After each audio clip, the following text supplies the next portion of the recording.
हैं दाल। क्या पढ़ रहे हैं? दाल। दाल में हमने पढ़ना है दानिया की कहानी।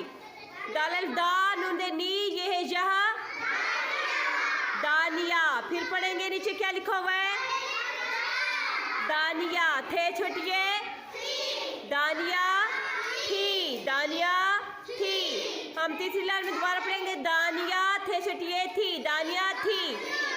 बे का सिराड़े छोटियड़ी बड़ी, दानिया थी बड़ी। चौथी लाइन में आ जाते हैं तालिफ दा नून दे नी, ये है यहाँ दानिया थे छोटिए थी, दानिया थी। बे का सिराड़े छोटियड़ी बड़ी, सीन का सिरा मीम झे मज, समझ, दालदार है पूरी दार, समझदार। अब दोबारा पढ़ेंगे दानिया थी बड़ी समझदार।